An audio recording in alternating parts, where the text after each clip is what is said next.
Existem distúrbios mentais tão raros, tão bizarros, que mesmo a ciência hesita em classificá-los. Pessoas que acreditam que estão mortas, ou que seus próprios membros não pertencem ao corpo. Casos em que o cérebro parece entrar em conflito com a própria realidade e cria uma versão paralela dos fatos. Você vai conhecer hoje 5 distúrbios reais, com sintomas tão extremos que desafiam não só a psiquiatria, mas a nossa própria ideia de consciência. Prepare-se, porque nem tudo que parece impossível é. Imagine acordar um dia com a certeza absoluta de que você está morto. Mas ainda assim, você fala, anda, respira. Mesmo assim, acredita que seu corpo está vazio, sem sangue, sem órgãos, sem alma. Esse é o mundo de quem sofre com a síndrome de Cotard, um transtorno mental raríssimo, em que a pessoa acredita que está clinicamente morta ou que está apodrecendo por dentro. Em alguns casos, o paciente nega a própria existência. Outros acreditam que já morreram e continuam andando entre os vivos. Muitos param de se alimentar por acharem que não tem mais sistema digestivo. Outros evitam espelhos porque não reconhecem mais o próprio reflexo. Essa síndrome foi descrita pela primeira vez no século XIX pelo neurologista francês Jules Cotard. Ele relatou casos de pacientes que afirmavam estar condenados, já mortos, ou sem alma. Hoje, a medicina acredita que ela está ligada a quadros severos de depressão psicótica, esquizofrenia ou lesões em áreas específicas do cérebro responsáveis pela percepção de si mesmo. Mas mesmo com exames, laudos e psiquiatras envolvidos, há um mistério que permanece. Como a mente pode convencer o corpo de que ele já não existe? Agora imagine olhar para o seu próprio corpo e sentir que uma parte dele não deveria estar ali.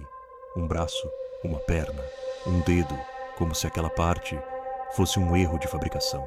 Essa é a realidade de quem vive com o transtorno de identidade de integridade corporal, também conhecido como PID.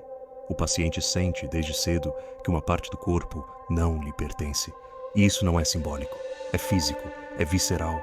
Muitos descrevem como uma sensação de desconexão ou um incômodo permanente, como se estivessem vestindo um corpo que não é realmente deles. O mais perturbador? Alguns pacientes chegam ao ponto de pedir amputações voluntárias, apenas para se sentirem inteiros. E quando conseguem, relatam alívio, paz e até felicidade. A ciência ainda tenta entender a origem dessa condição. Estudos sugerem que pode haver uma falha neurológica em áreas responsáveis pela construção da imagem corporal. Mas o que assusta é que o cérebro, quando não reconhece uma parte de si mesmo, passa a rejeitá-la como se fosse um corpo estranho, como se dentro de nós houvesse um juiz invisível, decidindo o que merece existir e o que não. E se, de repente, você desaparecesse da sua própria vida, sem deixar rastros, sem dizer uma palavra, sem ter consciência do que está fazendo? Dias depois, ou até anos, você é encontrado em outra cidade, com outro nome, outra história, outro trabalho, e não se lembra de nada. Esse é o enigma da fuga dissociativa, um distúrbio raro e fascinante em que a pessoa perde temporariamente sua identidade e foge da própria realidade, sem perceber que está fugindo. Não é atuação, não é invenção. É o cérebro literalmente se desligando de partes da memória como forma extrema de autoproteção. A mente deleta o que não consegue suportar e reinicia do zero. Nova cidade, nova vida, nova narrativa. Casos assim já aconteceram em diversos países. Pessoas desaparecidas por anos, reaparecendo sob outra identidade, às vezes construindo uma nova vida completamente funcional, mas sem qualquer lembrança de quem eram antes. A medicina acredita que a fuga dissociativa surge após traumas severos, como abusos, guerras ou perdas devastadoras. É o cérebro apertando o botão de redefinir para continuar existindo. Mas a pergunta mais perturbadora continua: quem somos, se tudo aquilo que nos define pode ser simplesmente apagado? Você reconhece o rosto, a voz, os gestos, mas por dentro você sabe que não é a mesma pessoa. Parece seu pai, sua irmã ou até seu cônjuge, mas alguma coisa está errada, muito errada. É como se um impostor tivesse assumido o corpo de quem você ama, perfeito em cada detalhe, exceto na essência. Esse é o delírio da síndrome de Capgras, um distúrbio em que a pessoa acredita que seus entes queridos foram substituídos por cópias idênticas. Não é loucura no sentido comum, é um conflito entre visão e emoção. O cérebro reconhece o rosto, mas não ativa o sentimento de familiaridade. É como ver um retrato vazio, sem alma, e o resultado é aterrorizante. A mente tenta encontrar uma explicação e cria uma teoria da conspiração. Essa pessoa foi substituída, não é real, preciso fugir. Em casos extremos, o paciente pode se tornar agressivo ou até violento com quem ama. A ciência ainda tenta entender as causas. Lesões cerebrais, danos no sistema límbico, ou seria um trauma reprimido se manifestando como delírio? O que se sabe é que a realidade deixa de ser confiável e qualquer um pode se tornar um impostor.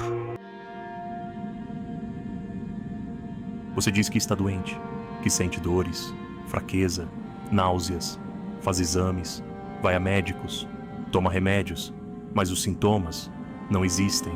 Você os inventou, não por maldade, mas porque precisa disso.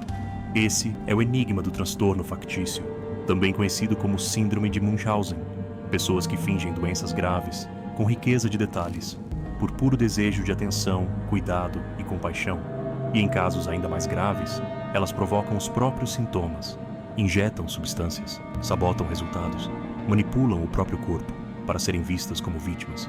Mas existe uma forma ainda mais sombria, o transtorno factício imposto a outro. É quando a mãe envenena o próprio filho para que ele permaneça sempre doente, frágil, dependente. E ela, a cuidadora incansável, elogiada por sua força. A aparência é de sacrifício, mas por trás do cuidado existe controle, manipulação e carência extrema. Essas pessoas não buscam dinheiro, não querem fama. O que buscam é atenção incondicional, afeto total, mesmo que para isso precisem viver do sofrimento ou causar dor nos outros.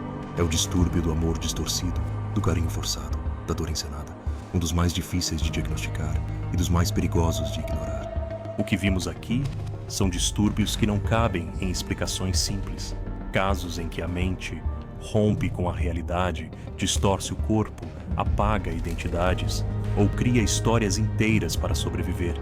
E se a mente pode mentir para si mesma, quem garante que o mundo à nossa volta é mesmo real? Mas o que acontece quando o delírio não é individual? Quando multidões acreditam em mentiras mortais? No próximo episódio, você vai conhecer a história real de uma seita que levou centenas de pessoas à morte em um único dia. Não é ficção. É um dos casos mais obscuros da fé e do poder que a mente humana tem quando guiada por alguém perigoso o bastante. Ative o lembrete e prepare-se para algo ainda mais perturbador.